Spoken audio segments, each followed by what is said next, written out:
Hello, Namaste. This is Ujala Kataria. You are watching Yoga Life. I hope you all are well, healthy and safe.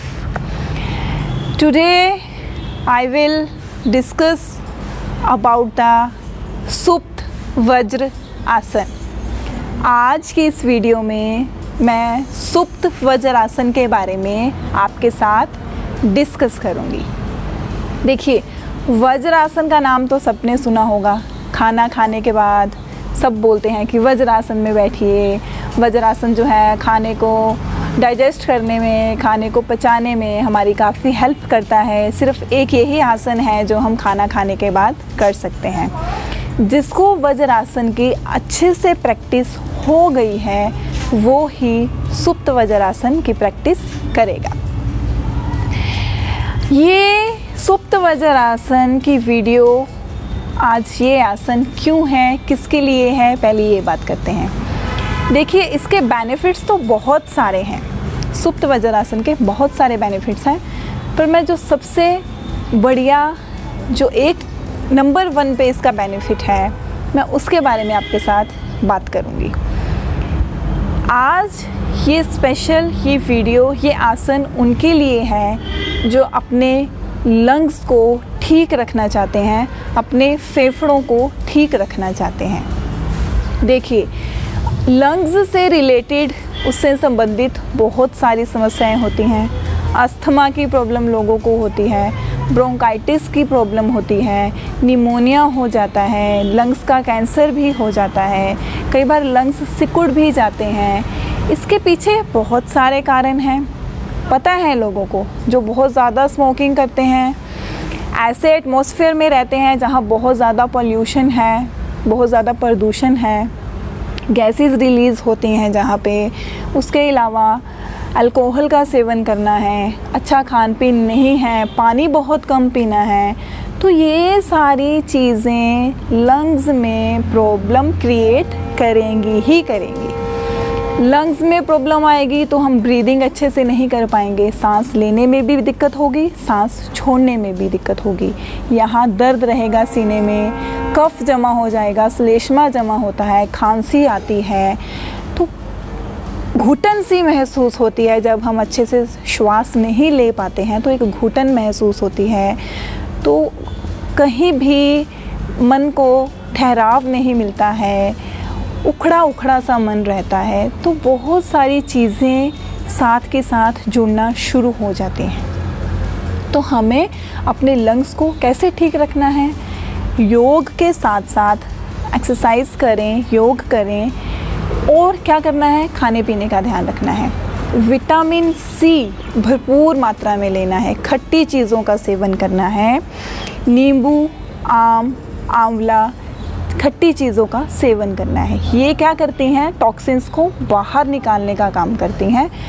इससे आपके फेफड़ों को मजबूती मिलने में काफ़ी मदद मिलेगी.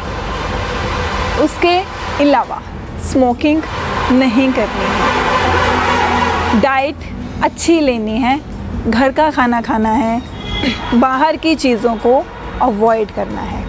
और तुलसी के पत्ते, जो तुलसी के पत्ते हैं उनका सेवन ज़रूर करना है. तुलसी के पत्तों को चाय में डालकर, चाय में तुलसी अच्छे से उबाल के उसका सेवन करिए.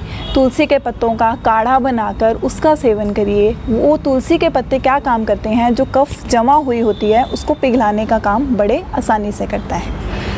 ये कुछ बातें थी जो इसके साथ जुड़ी हुई थी. चलिए अब वापस आते हैं सुप्त वज्रासन पे. जब हम सुप्त वज्रासन करते हैं तो हमारी जो चेस्ट है वो एक्सपैंड हो जाती है, उसमें अच्छे से फैलाव आ जाता है. रेस्पिरेटरी सिस्टम, नाक से लेके फेफड़ों तक पूरा ये अच्छे से काम करता है. ऑक्सीजन का फ्लो अच्छे से अंदर जाता है, अच्छे से प्योरीफिकेशन होता है, कार्बन डाइऑक्साइड अच्छे से बाहर आती है. इसके अलावा और सारे और भी बेनिफिट्स हैं, वो भी मैं बता देती हूँ. आपकी बैक को मजबूत करता है, रीढ़ की हड्डी को मजबूत करता है. एब्डोमिनल जितने ऑर्गन्स हैं उन पे भी अपना पॉजिटिव इफ़ेक्ट डालता है. आपकी लेग्स को स्ट्रेंथन करता है, लेग्स की फ़ैट को रिड्यूस करता है, पेट के मोटापे को भी कम करता है. किसको नहीं करना है, नी पेन है, बहुत ज़्यादा डॉक्टर ने नीचे बैठने को मना किया है तो वज्रासन नहीं करेंगे तो सुप्त वज्रासन भी नहीं करेंगे। रिसेंटली अभी कोई सर्जरी हुई है, कोई ऑपरेट हुआ है तो भी मत करिए। प्रेग्नेंट लेडीज़ मत करिए। बीपी हाई है तो भी मत करिए। तो कुछ ये चीज़ें हैं जो आपको ध्यान में रखनी है इसको करने से पहले। चलिए अब बढ़ते हैं इसकी टेक्निक की तरफ, इसकी विधि की तरफ कि इसको करना कैसे है। सुप्त वज्रासन है तो पहले हम वज्रासन में आएंगे, देखते हैं किस तरह से। वज्रासन किस तरह से, इस तरह अपने नीज़ पे आते हुए, अपने नीज़ पे आना है पहले और अपने टोज़ को टच रखना है आपस में।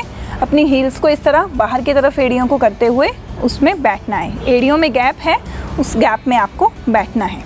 ये है वज्रासन। इसके बाद दूसरा स्टेप क्या है, धीरे धीरे अपने पैरों को बाहर की तरफ निकालना है। ऐसे एक पैर निकाल लिया, फिर दूसरा निकाल लिया, ज़मीन पे बैठना है। आपकी जो हिप बोन्स हैं उसको ज़मीन पे रखना है, पैरों को बाहर की तरफ निकालते हुए। दोनों पैर मेरे बाहर की तरफ हैं जिस तरह से ये है दूसरा स्टेप। यहाँ तक आए। अगर आपको ऐसे बैठने में अभी कंफर्टेबल नहीं लगता है तो थोड़े दिन इसी की प्रैक्टिस करिए। वज्रासन के बाद इसमें आइए, पैरों को बाहर निकालिए, इसमें थोड़े दिन प्रैक्टिस करने के बाद आगे बढ़ेंगे। ठीक है, इतना करने के बाद अब आपको क्या करना है, धीरे से अपने हाथों को इस तरह अपने हिप्स के पीछे इस तरह से रखेंगे, इस तरह से रखेंगे और अपने शरीर का वज़न थोड़ा सा पीछे की तरफ करेंगे।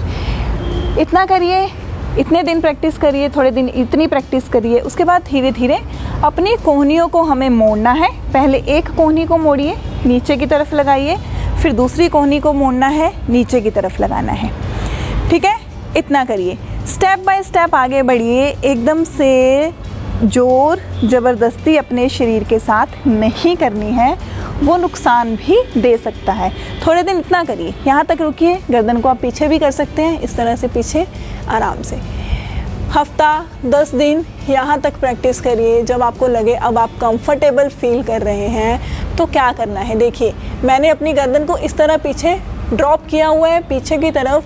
अपनी एल्बोज़ को धीरे धीरे इस तरह अपने हाथों को अपने आर्म्स का सपोर्ट लेते हुए, एल्बोज़ को अपनी कोहनियों को थोड़ा एडजस्ट करते हुए अपने सिर को ज़मीन के साथ लगाने की कोशिश करेंगे इस तरह से। ये चीज़ यहाँ पे आप अपने पैरों को पकड़ते हुए भी, पैरों का सपोर्ट लेते हुए पूरा इस तरह से अपने सिर को ज़मीन के साथ लगाने की कोशिश करेंगे। ये हाथों को अपनी थाइस पे रख लें। थाइस पे कंफर्टेबल नहीं है तो इस तरह पैरों को पकड़ते हुए भी आप इतना करिए। यहाँ पे प्रैक्टिस करिए, हफ्ता 10 दिन यहाँ पे रुकिए। जब यहाँ पे भी आपको कंफर्टेबल फील होना शुरू हो जाए, फिर से अपने पैरों को यहाँ से अच्छे से पकड़ते हुए अपने सिर को इस तरह बाहर निकालते हुए अपने कंधों को नीचे लगाइए और सिर को भी नीचे लगाइए। ये चीज़ देखो, यहाँ से पकड़ा मैंने अपना पैर, ये चीज़ को पकड़ते हुए आप कंप्लीट इस तरह अपनी बॉडी को पूरा ज़मीन पे रख दें। यहाँ रखिए, हाथ यहाँ रहने दीजिए थोड़े दिन, इतनी प्रैक्टिस करिए और फिर इसके बाद कंप्लीट पोस्चर अपने हाथों को इस तरह ऊपर की तरफ ले जा सकते हैं। ही आंखें बंद भी कर सकते हैं। देखिए जो चेस्ट रीजन है, जो लंग्स का रीजन है, वो पूरी तरह से एक्सपैंड हो चुका है, पूरी तरह से उसमें फैलाव आ गया है एक। तो लंग्स को, उसकी फंक्शनिंग को, उसके कार्य करने की क्षमता को ये बहुत ज़्यादा बढ़ाएगा ये आसन। यहाँ रुकिए, जितनी देर आप रुक सकते हैं। वापसी में आने का आसान तरीका बता देती हूँ। फिर से अपने पैरों को इस तरह से पकड़िए, इस तरह से पकड़ते हुए थोड़ा सहारा लेते हुए अपनी एल्बोज़ पे आएँ, कोहनियों पे आएँ और अपने सिर को दोबारा से ऊपर उठाएं इस तरह से। चाहे तो यहाँ सर रख लीजिए, वापस आते हुए भी रख लीजिए और फिर धीरे धीरे इस तरह से अपनी एल्बो को एडजस्ट करते हुए इस तरह से जैसे जैसे गए थे वैसे वैसे वापस आना है। फिर से कोहनियों पे आ गए और धीरे धीरे पहले एक हाथ पे आइए, सीधा करिए, फिर दूसरे हाथ पे आइए, बॉडी को सीधा करिए और वापस आइए। यहाँ आने के बाद इसका काउंटर पोज, इसका उल्टा ज़रूर करना है। दोबारा से वज्रासन में आते हुए नीज़ में थोड़ा सा गैप लाते हुए आगे की तरफ झुकना है, यहाँ पे रुकना है।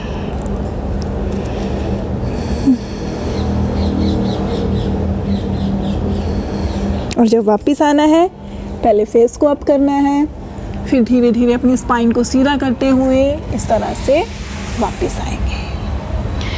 तो ये था सुप्त वज्र आसन। सुप्त का मतलब होता है सोया हुआ। वज्र किसको बोल देते हैं? पत्थर को, जो एक पत्थर टिका हुआ है पोज एक आसन में।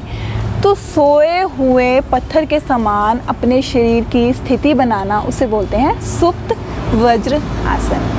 आई होप आपको अच्छे से टेक्निक समझ में आई हो, कैसे करना है, कैसे जाना है, कैसे वापस आना है।